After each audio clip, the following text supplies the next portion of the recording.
Hi అండి, సంధ్యాస్ కిచెన్కి స్వాగతం. ఈరోజు రెసిపీ వచ్చేసి మనం ఇంట్లోనే ప్రోటీన్ పౌడర్ చేసుకుందామండి. దీనికి ముందుగా కావాల్సినవి సేమ్ అన్ని ఈక్వల్గా కూడా పప్పులు తీసుకోవాలండి. ఇది వాటర్ మిలన్ సీడ్స్, అలాగే ఇవి గుమ్మడి గింజలు, బాదం పప్పు, కాజు, సన్ఫ్లవర్ సీడ్స్, పిస్తా పప్పు. ఇవన్నీ కూడా సమానంగా తీసుకోవాలి. పిస్తా పప్పు మాత్రం నేను ఇక్కడ ఒక హాఫ్ కప్ వరకు తీసుకున్నాను. ముందుగా స్టవ్ వెలిగించుకున్నాము. ముందుగా బాదం పప్పు ఇందులో వేసి దోరగా వేయించుకోవాలండి. మీడియం ఫ్లేమ్ మీద పెట్టేసి మాడకుండా చూసుకోవాలి. ఒక 2 నిమిషాల వరకు దోరగా వేయించుకోవాలి. అన్నీ విడివిడిగా వేయించుకోవాలి.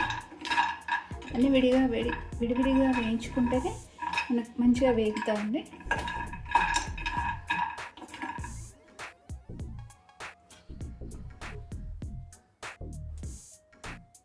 ఇవి ఇప్పుడు వేగాయి. ఇవి ఒక ప్లేట్లోకి తీసేసుకోవాలి. ఇప్పుడు తర్వాత కాజులు వేయించుకోవాలి. ఇవి కూడా మీడియం ఫ్లేమ్ మీద పెట్టి వేయించుకోవాలండి. అన్నీ కూడా 1 by 1 వేయించుకోవాలి.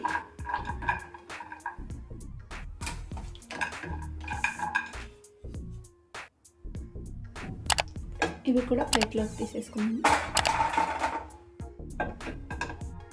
ఇప్పుడు పంకిన్స్ కూడా వేసుకున్నాము. ఇవి కూడా వేయాక ఇప్పుడు సన్ఫ్లవర్ సీడ్స్,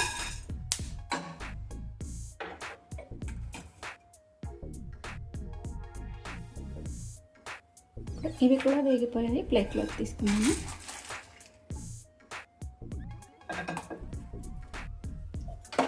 ఇప్పుడు వాటర్ మిలన్ సీడ్స్,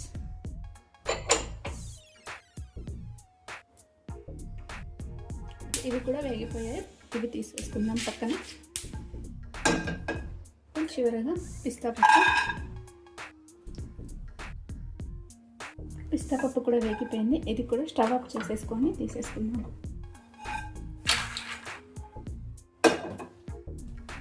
ఈ పప్పులన్నీ దూరగా వేయించుకున్నాం కదా, ఇవి పూర్తిగా చల్లబడాలండి. మొత్తం పూర్తిగా చల్లబడితేనే మనకు మంచి ఫైన్గా పౌడర్ అవుతుంది. ఇవన్నీ కూడా పూర్తిగా చల్లబెట్టుకోవాలి.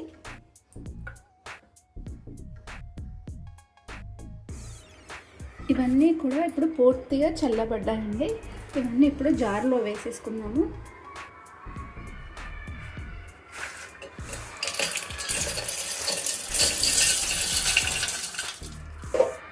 ఇలా జార్లో వేసుకున్న తర్వాత మొత్తం ఒకటేసారిగా తిప్పకూడదండి. అంత ముద్దగా అవుతుంది. ఆపుకుంటూ దీన్ని గ్రైండ్ చేసుకోవాలి. చూడండి, ఇలా ఫైన్గా గ్రైండ్ చేసుకున్నాం కదా. ఇప్పుడు దీన్ని ఒకసారి జల్లించుకున్నామండి. ఎందుకంటే అక్కడక్కడ చిన్న కొంచెం ఉండలుగా ఉంటుంది కదా.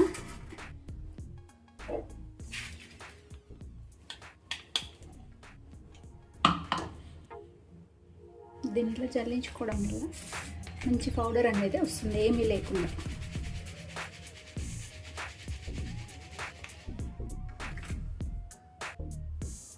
చూడండి, మనకి ఇలా పౌడర్ ఇలా రెడీ అయిపోయిందో. మనం జల్లించుకున్నాం కదా.